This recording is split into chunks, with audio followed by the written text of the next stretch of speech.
I'm a father.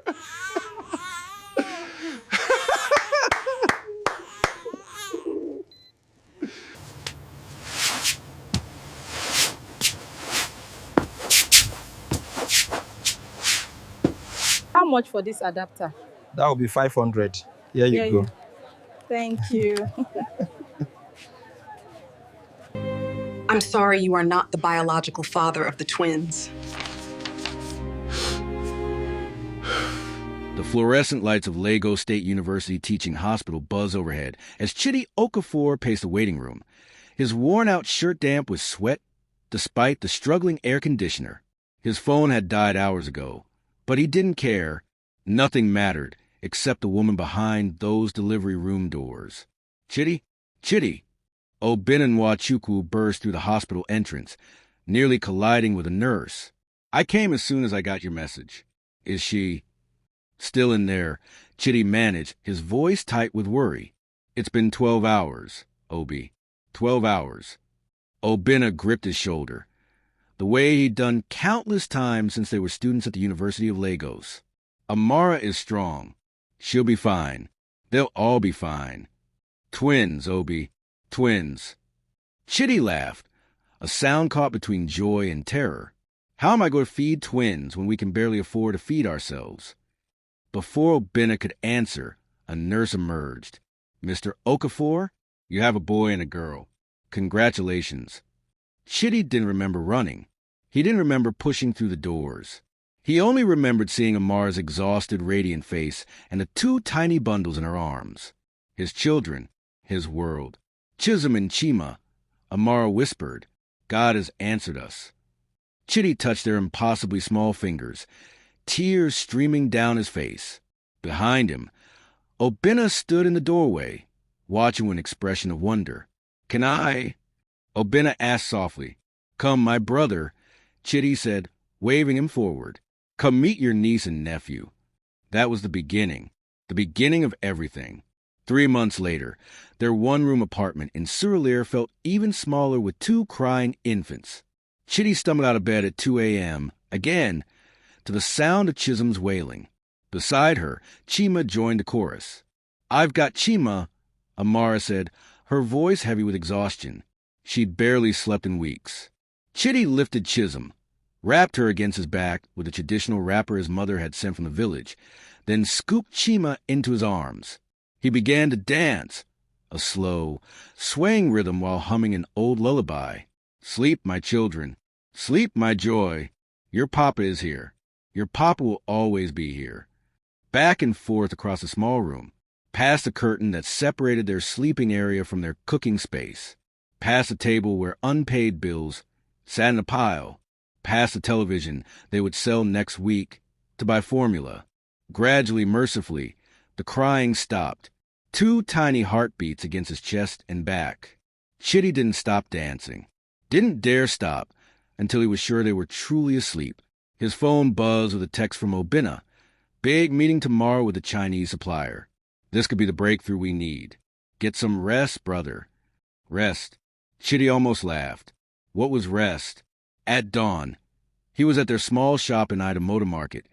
Chisholm strapped his back while Amara stayed home with Chima. The shop, barely 3 meters wide, displayed their modest inventory, electronics, phone accessories, and small household items imported from China. Oga, how much for this phone charger? A customer asked. 1,000 naira, ma, Chidi replied, gently bouncing to keep Chisholm sleeping. A beg. Make him 700 na. They haggled while his daughter slept against his spine, her small body warm through the wrapper. This was his life now. Fatherhood and survival intertwined, inseparable. Obinna arrived at noon, carrying takeaway rice and stew. How's business? Slow, Chidi admitted, but we're still standing. They ate quickly, discussing their plans. Obinna had the business mind. He could calculate profit margins in his head, spot market trends, negotiate with suppliers. Chidi had the people skills. He could sell anything to anyone, build relationships, inspire trust. Together, they were supposed to be unstoppable. Together, they were barely surviving. The Chinese supplier wants to meet next week, Obinna said. If we can convince him to give us better terms, we could expand. Maybe rent a bigger shop. With what money? Chitty shifted Chisholm to his front to feed her a bottle. I can barely afford formula. We'll find a way. We always do. Obinna reached over to tickle Chisholm's cheek. She smiled around the bottle nipple. This one looks like you. You think so? Chitty's face brightened. Amara says Chima has my nose. They're both yours, brother. Anyone can see it.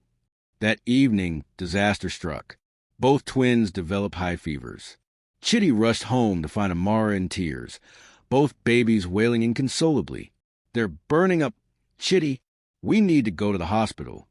We can't afford. He stopped himself. What was he saying? These were his children. He called Obinna. 20 minutes later, his friend arrived with fever medicine and money for the hospital. I was just closing a deal, Obinna said, pressing Naira notes into Chitty's hand. Take them. Go now. At the hospital. Chitty sat on the floor of the emergency room. The waiting chairs were full, with Chisholm in his arms and Chima against his chest. They'd been given medicine, but they were still miserable.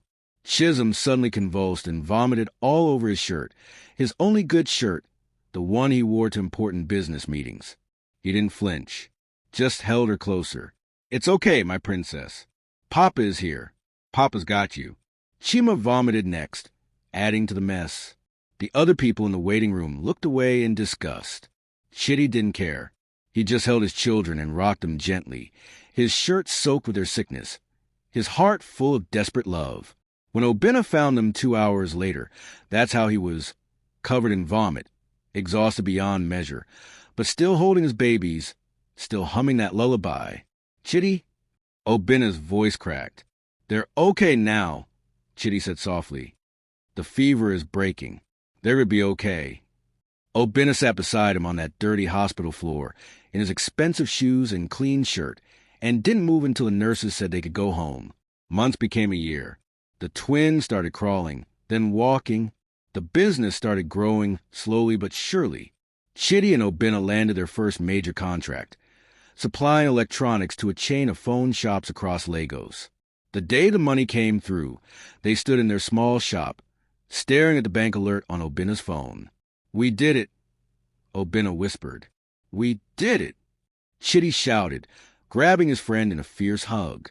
They celebrated with cheap beer, sitting on plastic chairs outside the shop, while the twins napped in a corner on a spread wrapper. The Lagos evening air was thick with exhaust and the sound of market traders packing up, but to Chitty, it felt like heaven.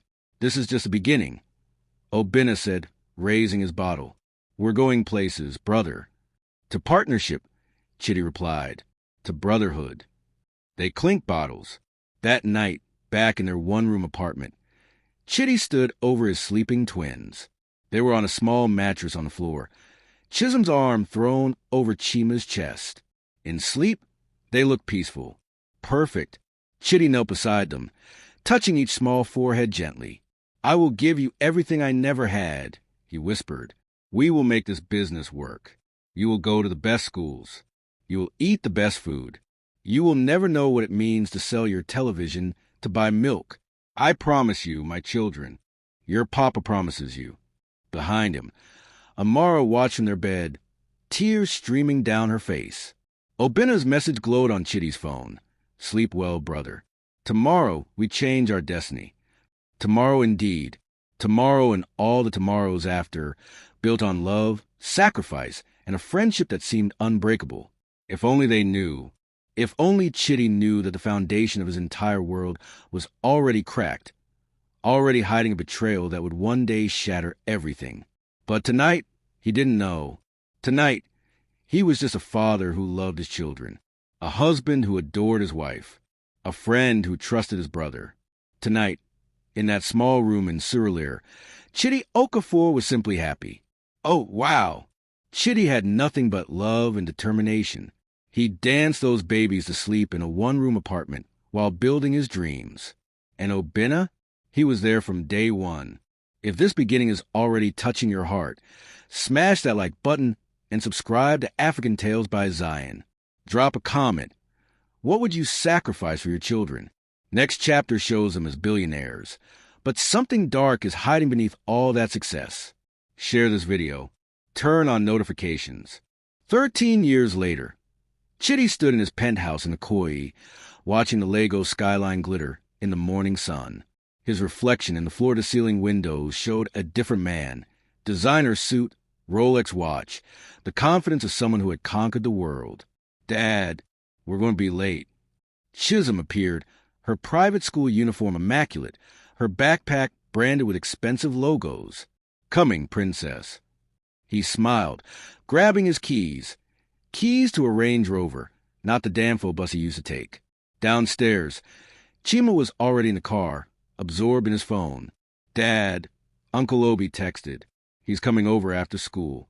Again, Amara emerged from the house, elegant in her designer outfit. "That man practically lives here." "He's family," Chitty said, kissing her cheek. "You know this." Family. That's what Obinna had always been. Their business had exploded 5 years ago when they secured an exclusive import deal with a major Chinese manufacturer. Now, Okafor and Wachiku Enterprises was worth billions, with offices across West Africa. And through it all, Obinna had remained his closest friend, his business partner, his brother. After dropping the twins at their international school in Victoria Island, Chitty headed to their headquarters in Lekki. The building was 10 stories of glass and steel, their company name gleaming on top.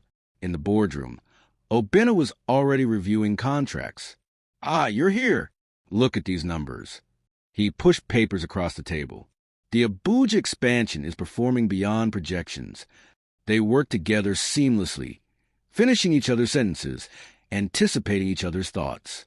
13 years of partnership had made them more than friends. They were brothers in every sense that mattered. "How are my niece and nephew?" Obinna asked during a break. "Growing too fast. Chisholm wants to join the debate team. Chima is obsessed with football. I have something for them." Obinna pulled out his phone, showing a shopping website. "The new PlayStation. I'll have it delivered today." "Obi, you just bought them laptops last month." "So?" Obinna laughed. "You know what they say in our culture. If you care for twins, you will be blessed with your own twins one day. I'm investing in my future." It was an old joke between them, but Chitty noticed something in Obinna's expression. Something wistful, almost sad. "You and Ngozi trying for another?" Chitty asked carefully. Obinna had one son, 7-year-old Shinonso, but had always talked about wanting more children. Trying, yes. Succeeding, no. Obinna shrugged, but his smile didn't reach his eyes. "Maybe God has a different plan for me." "Keep caring for my twins, then," Chitty teased. "The blessings will come." "Your twins." Obinna's voice softened. "Chitty, you know I love them, right? Like they're my own." "Of course I know. They love you, too. You've been in their lives since day one."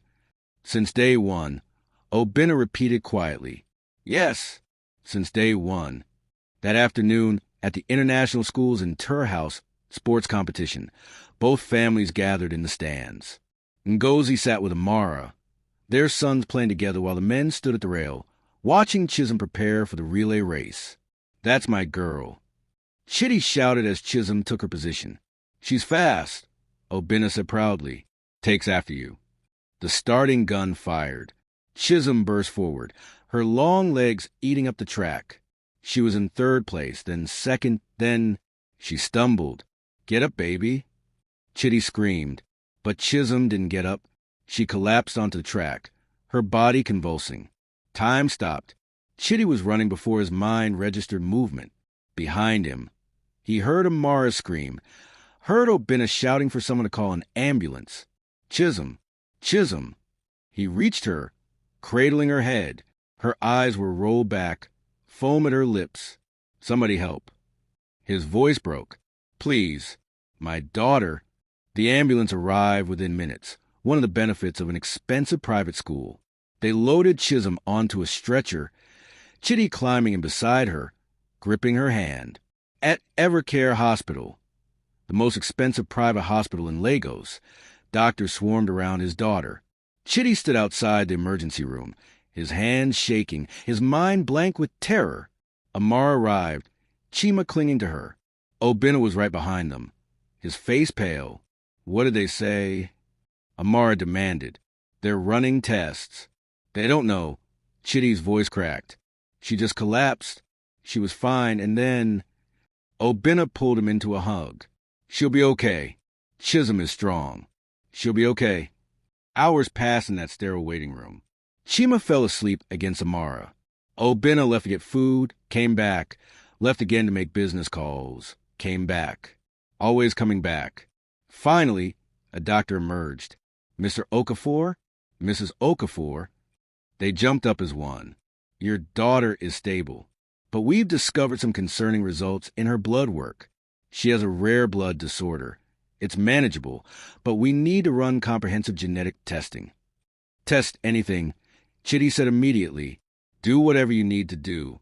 Money is not a problem. We'll need to test the whole family. Parents, siblings. It will help us understand the condition better and plan treatment. Done. Test all of us. The doctor nodded. We'll start tomorrow. For now, she's resting. You can see her, but only 2 at a time. Chitty and Amara went in first. Chisholm lay in a hospital bed, looking small and fragile in a way that shattered Chitty's heart. Her eyes fluttered open. Papa? I'm here, Princess. Papa is here. I'm sorry I didn't finish the race. Chitty's laugh was half-sob. You never have to apologize to me for anything. Never. He held her hand, kissed her forehead, and promised her the world would be okay, because fathers make promises like that, even when they don't know if they can keep them. Outside, Obinna sat with Chima, keeping the boy distracted with stories. When Ngozi arrived with Shinanso, they formed a circle of family, real family, the kind built over years of shared meals and shared struggles. That evening, after Chisholm had fallen asleep and Amara had taken Chima home to rest, Chitty stood outside his daughter's room with Obinna. You should go home, Chitty said. Get some sleep. I'll stay a bit longer. Obinna stared through the window at Chisholm's sleeping form. She's special, Chitty. Both of them are. I know. No, Obinna stopped, his jaw working. I just want you to know, whatever happens with this illness, I'm here for all of you. Always. I know, brother. I've always known. Obinna's eyes were wet when he finally looked at Chitty. Have you? Of course. You're not just my business partner. Obi, you're my family. Something flickered across Obinna's face. Pain, guilt, something Chitty couldn't quite name. But then it was gone, replaced by a smile. Family, Obinna repeated. Yes, family. They stood together in silence, watching over Chisholm. 2 men bound by years of friendship, by a business empire built together, by shared memories of poverty and triumph. 2 men standing on the edge of a revelation that would destroy everything. But for now, in this moment, they were just brothers worried about a little girl. Just fathers, one by blood and effort, one by blood and silence. Keeping vigil through the night. Thank you, Chitty said quietly, for always being here, for loving them like your own. Like my own, Obinna whispered, and the truth hiding in those 3 words hung in the air, invisible, devastating, waiting. Wait, did you hear that? Obinna said he loves the twins AS if they're his. And now Chisholm just collapsed. If your heart is racing right now, smash that like button and subscribe to AfricanTales by Zion. Drop a comment. Do you think Obinna knows something we don't? Next chapter is where the DNA test reveals everything. And trust me, you are not ready for this. Share this video. Turn on notifications. The genetic counselor's office at Evercare Hospital smelled of antiseptic and expensive leather. Chitty sat beside Amara, Obinna in the chair to his right. Because of course Obinna was there. He was always there. Dr. Adeyemi, the hospital's head of genetics, spread several files across her desk. Thank you for coming in. We have the results from the comprehensive testing. Is Chisholm going to be okay? That was all Chitty cared about. Yes, with proper medication and monitoring, she'll live a completely normal life. The disorder is rare but manageable. Dr. Adeyemi paused, her professional smile faltering. However, there's something else we discovered during the genetic analysis. What kind of something? Amara's voice was barely a whisper. The genetic markers we found. Dr. Adeyemi looked uncomfortable now. Mr. Okafor, there's no easy way to say this. The test results indicate that you are not the biological father of Chisholm, or Chima. The world stopped. What? Chitty laughed. It was the only response that made sense of something so absurd. That's impossible. Run the test again. We did. 3 times. I'm sorry, but the results are conclusive. Beside him, Amara made a sound like she'd been punched. Chitty turned to look at her, his mind refusing to process what he was seeing. Guilt written across every feature of her face. Amara? His voice didn't sound like his own. She couldn't meet his eyes. Amara? Chitty, Her hands were shaking. I can explain. Explain. He stood up so fast his chair toppled backward. Explain what? Explain what? Mr. Okafor, please. Dr. Adeyemi started. You're telling me. He couldn't breathe. The room was spinning. You're telling me I've raised children for 13 years, and they're not. He stumbled backward. Obinna caught him. Strong hands on his shoulders. Brother, sit down. Just breathe. Don't touch me. Chitty jerked away, staring at Obinna, then at Amara, then at the doctor. This is wrong. The test is wrong. I wish it were, Dr. Adeyemi said gently. I'm sorry. Who? The word came out as a roar. Who, Amara? She was crying now, silent tears streaming down her face. She shook her head mutely. Who? Sir, I need to ask you to calm down or I'll have to call security. Chitty didn't hear her. He turned and walked out of the office, down the corridor, past nurses and patients and the whole oblivious world. He walked until he found himself in the hospital chapel. Empty, quiet, a place where desperate people came to pray. He didn't pray. He just sat in the back pew and stared at nothing, his mind replaying 13 years and fast forward, bringing the twins home from this same hospital. Their first steps, first words, first day of school, every birthday, every nightmare he'd soothed, every fever he'd nursed, every moment he'd been their father, not their father. His phone buzzed. Obinna, where are you? We're worried. He turned the phone off. Hours passed, or maybe minutes. Time had lost all meaning. When Amara finally found him, she approached like someone approaching a wounded animal. Chitty, don't. He held up a hand. Don't come near me. Please, let me explain. Explain. He laughed bitterly. 13 years. Amara, 13 years. When were you planning to tell me? On their wedding day? When I was dying. I didn't know. She stopped, realizing the lie. You didn't know? His voice was dangerous now. Or you knew and hoped I'd never find out?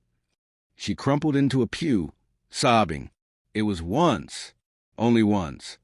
Once. He was on his feet again. Who? Who was it? She shook her head. Tell me. I can't. Was it someone I know? Someone we know. He grabbed her shoulders, not rough but desperate. Amara, please, please tell me. I deserve to know whose children I've been raising. She looked up at him, her face destroyed by tears and guilt. You do know him. The chapel walls seemed to close in. Who? Chitty, please. Who? I'm sorry. Her voice broke completely. I'm so sorry. But she didn't say the name. Couldn't say it. And somehow, that silence told him everything. He released her and walked out of the chapel, out of the hospital, into the Lagos evening, where everything looked the same, but nothing would ever be the same again. His phone was full of missed calls. Messages from Obinna. Brother, where are you? Talk to me. Brother. Chitty stared at that word on his screen. A memory surfaced, sharp and cruel. That time 13 years ago when he'd gone to Abuja for 3 days to chase a contract. He'd left Amara alone, exhausted, overwhelmed. He'd asked Obinna to check on them, to help. Obinna had stayed at their apartment. To help.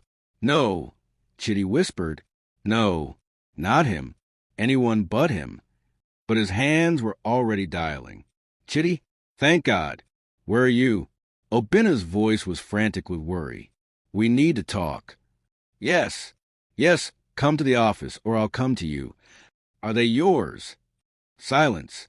Obi, are Chisholm and Chima yours? The silence stretched, and in that silence, Chitty's world ended. Meet me at the office, he said, his voice flat. 1 hour. He ended the call. Then he sat in his Range Rover in the hospital parking lot and screamed until his throat was raw. Screamed for the friend he'd lost, for the wife who betrayed him, for the children who would never look at him the same way again, for the man he used to be, who danced babies to sleep in a one-room apartment, who believed in brotherhood and love and loyalty. That man was dead now, murdered by the truth. What? The twins are not his biological children. After 13 years of sacrifice, after everything Chitty did for them. If you're in shock right now, smash that like button and subscribe to AfricanTales by Zion. Drop a comment. Who do you think the father is? Could it be Obina? Next chapter reveals the father. And when you find out who betrayed Chitty, you will lose your mind. Share this video. Turn on notifications. The Okafor and Nwachukwu Enterprises building was empty at 9 p.m. Just security downstairs and 2 men in the top floor office who built an empire together. Obina was standing by the window when Chitty walked in. He didn't turn around. How long have you known? Chitty's voice was eerily calm. Chitty? How long? Obina flinched, but finally turned.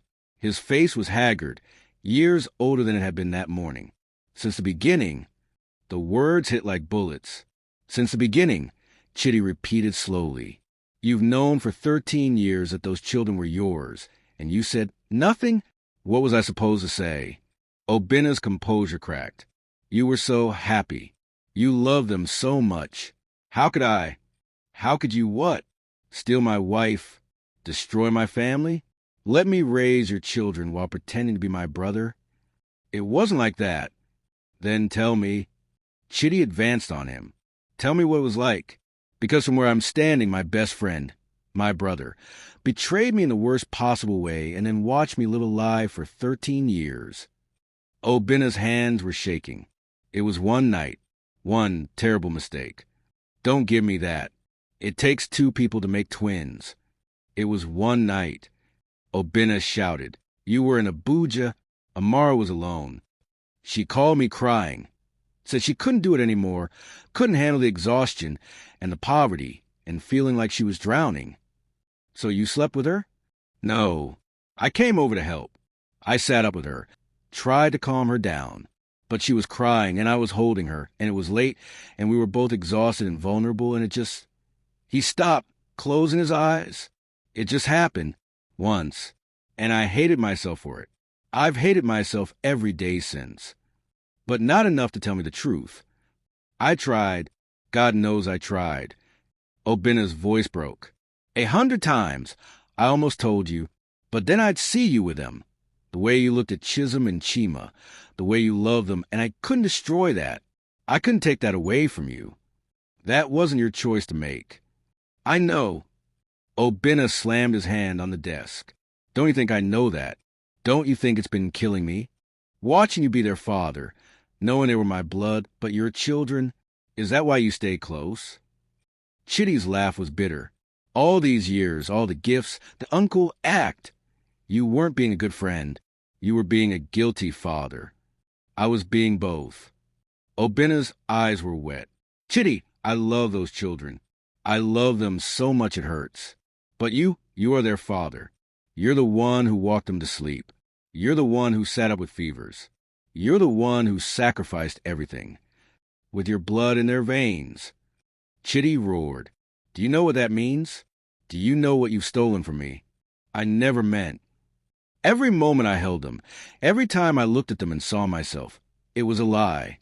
Every single moment of their lives has been built on your lie.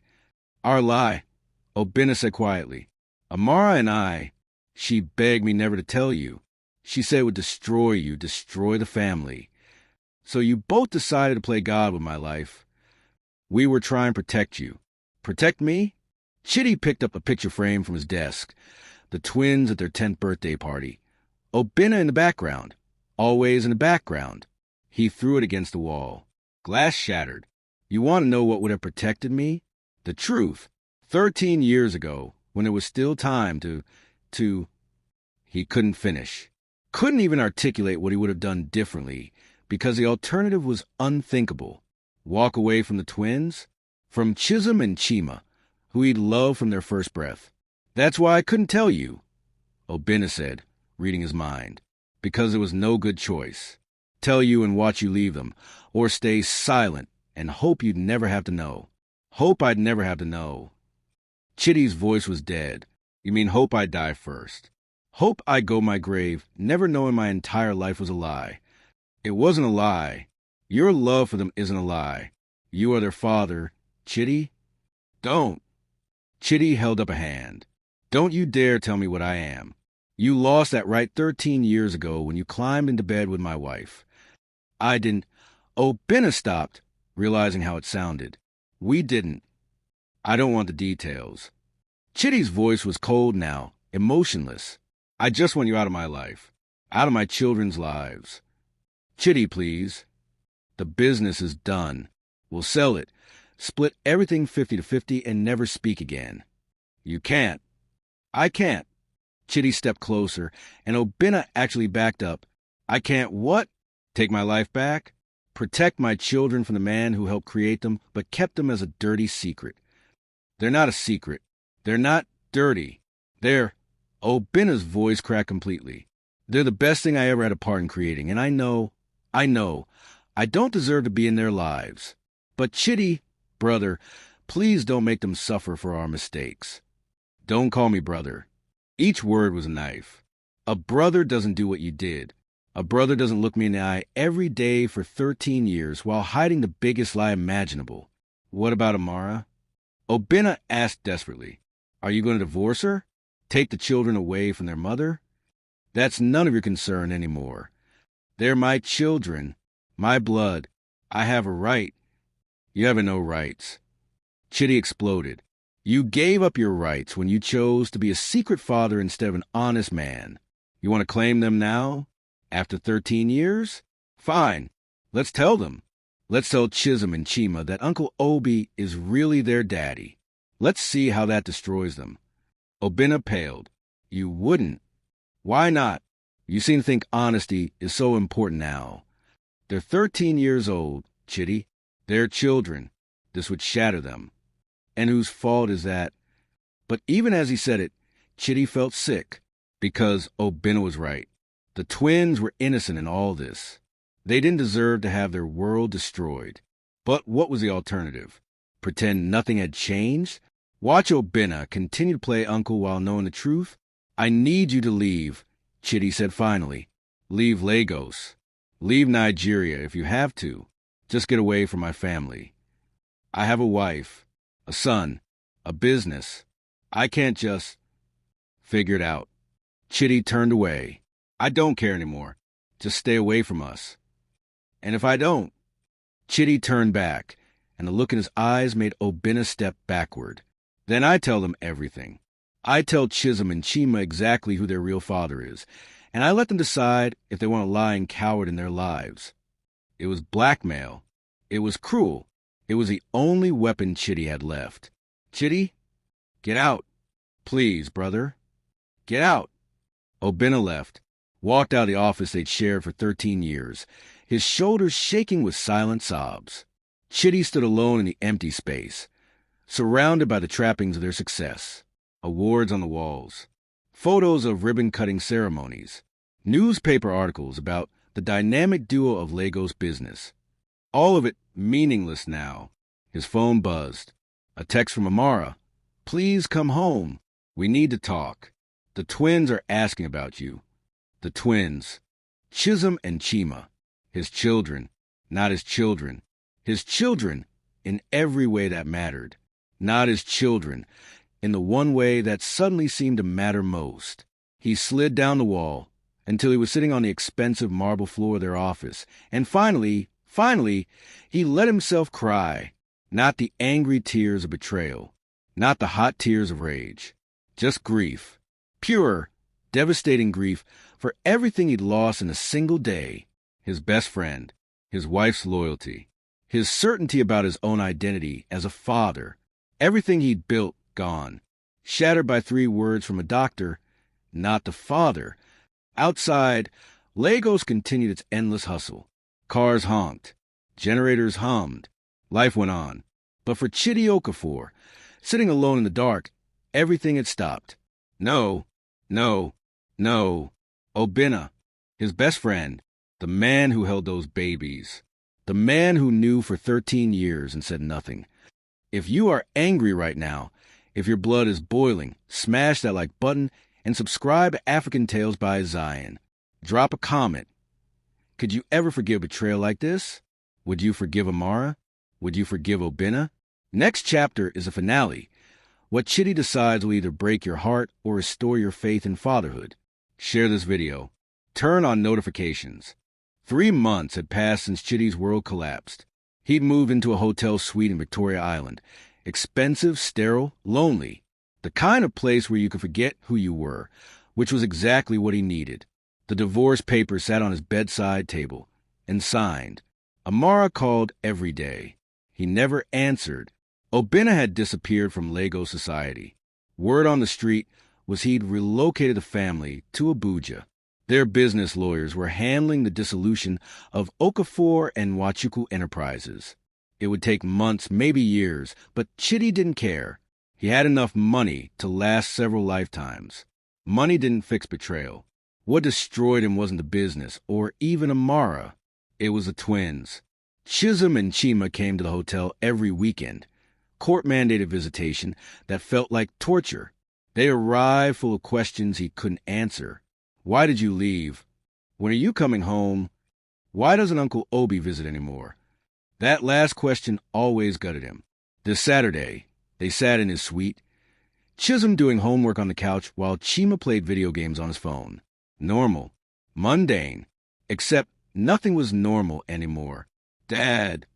Chisholm looked up from her math textbook. Can I ask you something? Chidi's chest tightened. Of course, princess.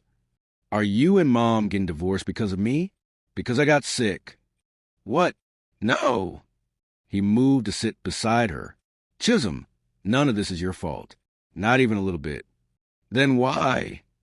Her eyes, Amara's eyes, he realized with jolt, filled with tears. Why did everything change after the hospital? Because I found out you're not mine. Because everything I believed was a lie. Because looking at you reminds me of the worst betrayal imaginable. He couldn't say any of that, so he said nothing, just pulled her into a hug while she cried against his chest. I want us to be a family again, she whispered. We'll always be a family, he heard himself say. Always. But what did that even mean anymore? The knock on his hotel door came at 11 p.m. that night, after he'd sent the twins back to Amara. He opened it to find his mother standing there, traditional wrapper tied around her waist, her face stern with maternal disapproval. Mama? He hadn't seen her since before the revelation. What are you doing here? What am I doing here? What are you doing here? She pushed past him into the suite. Living in a hotel like a man without a home?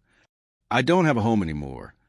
She turned on him, and despite being 60 years old and barely 5 feet tall, she was terrifying.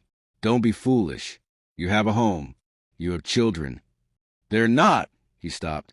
Not what? Not yours. Her eyes flashed. Who changed their diapers? Who walked the floor with them at night? Who paid their school fees? Who kissed their wounds? Was that Obinna? Or was that you? That's not the point. That is the point. She slapped her hand on the expensive coffee table. That man may have given them DNA, but you gave them life. You gave them everything. He betrayed me, Mama. He and Amara both. And you think I don't know betrayal? Her voice softened. Your father had 3 other women when we were married. I found out when you were 10. So I know betrayal, my son. I know how it burns. Chidi stared at her. He'd never known this. But you know what I learned? She sat down heavily. Betrayal is between the people who did it. Those children, they didn't betray you. They didn't choose this. They just loved their father and wanted to come home. I don't know how to be their father anymore, he admitted, the words cracking. Every time I look at them, I see him. I see the lie. Then stop looking for lies and start seeing the truth. She took his hand. The truth is in the memories, Chitty. Remember the night they were sick and you sat on that hospital floor covered in their vomit? Remember dancing them to sleep in that one room? Remember when Chisholm took her first steps into your arms? When Chima called you Papa for the first time? Were those lies? Tears streamed down his face. No, no, she repeated firmly. Those were real. Your love was real. That's the truth. The DNA, that's just biology. But fatherhood, that's sacrifice. That's showing up every day. That's you. But how do I forgive Amara? How do I forgive him? Maybe you don't. She shrugged. Maybe some betrayals are too deep. But don't punish those children for adult sins. Don't make them lose their father because of what their mother did. After she left, Chitty sat in the dark for hours, thinking. He pulled out his phone and scrolled through old photos. There, Chisholm at age 2, chocolate all over her face, laughing at something he'd said. Chima at 4, dressed in a school uniform, looking proud. Both of them at their naming ceremony. Tiny bundles in his arms. His children. He opened his laptop and found old videos. There was one from 7 years ago. His phone's camera had been terrible then. In the grainy footage, he was teaching them to ride bicycles in a park in Suralere. I've got you, Chisholm. Papa won't let go. Push me faster, Daddy. I'm scared. Don't be scared. Papa's here. Papa will always be here. His own voice promising them safety. Promising them forever. He'd meant it then. Did he still mean it now?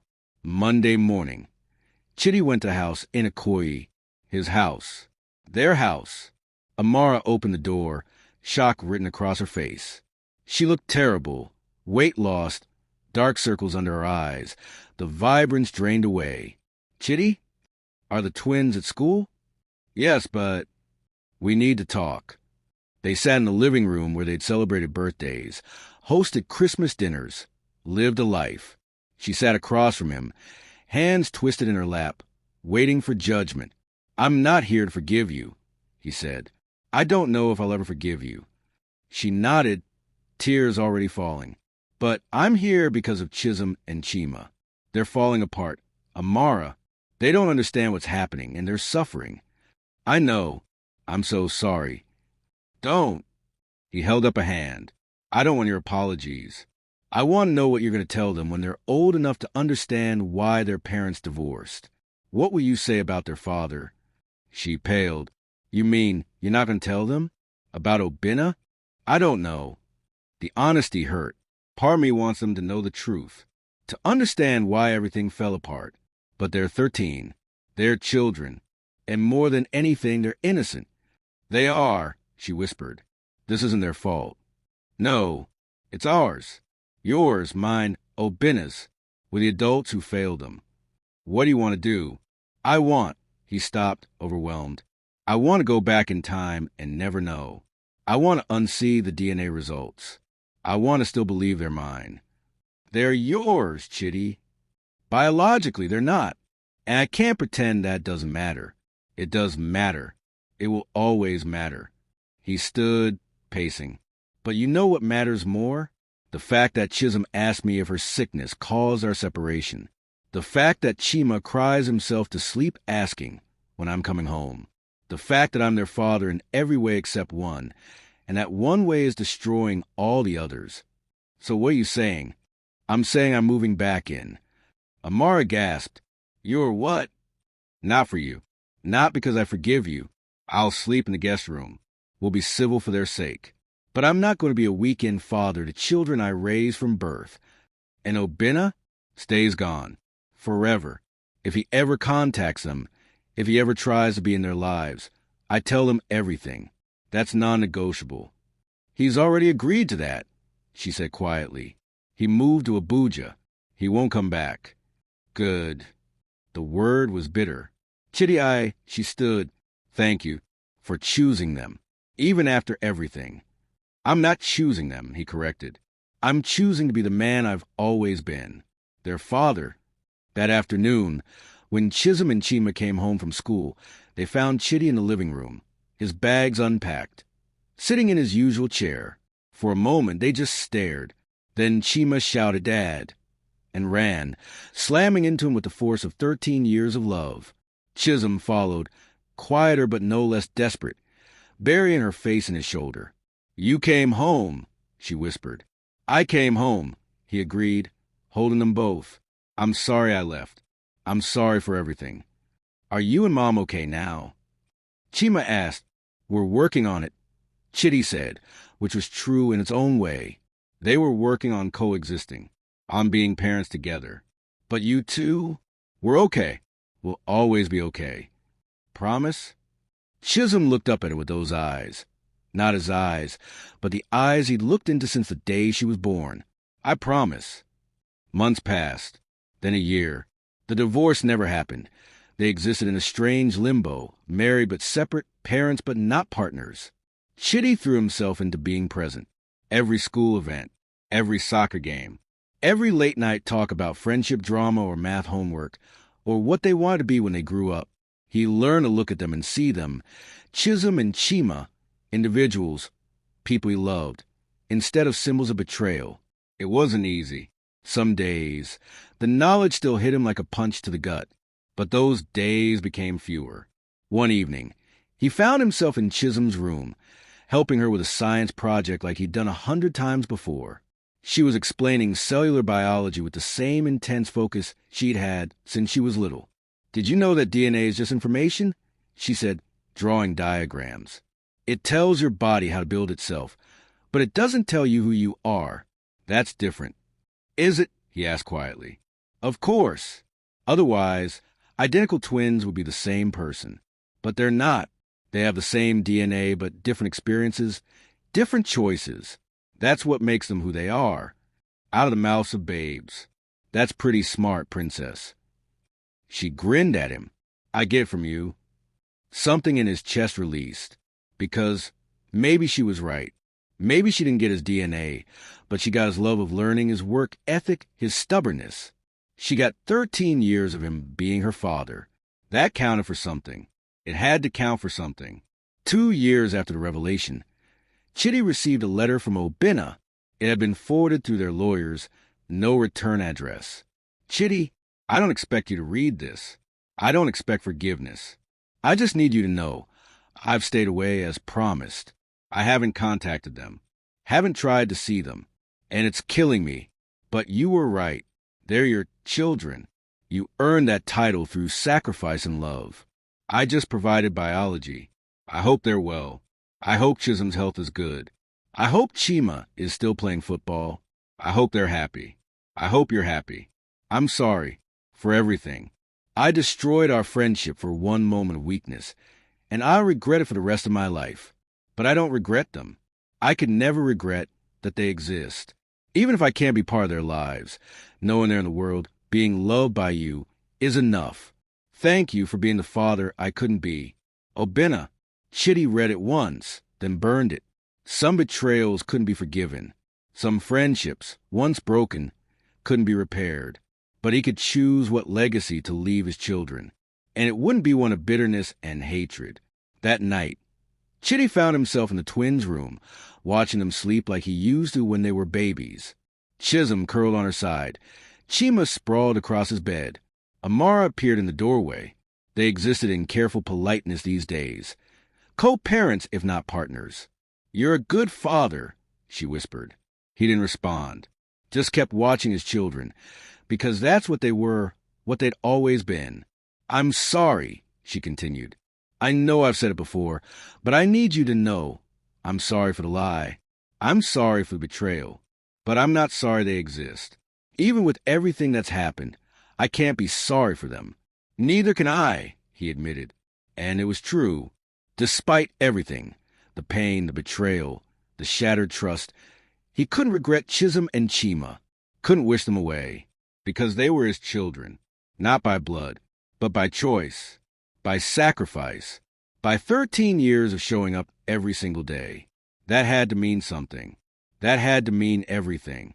As he left their room and walked to his own separate space in the house, Chitty thought about the man he used to be, the one who danced babies to sleep in a one-room apartment, who sat covered in vomit on a hospital floor, who promised him the world even when he had nothing. That man was still him. The DNA results hadn't changed that. The betrayal hadn't erased those moments. He was still their father. And that, Chitty Okafor finally understood, was a choice he made every day. A choice he would keep making. Forever. Wow! So Chitty chose love over blood.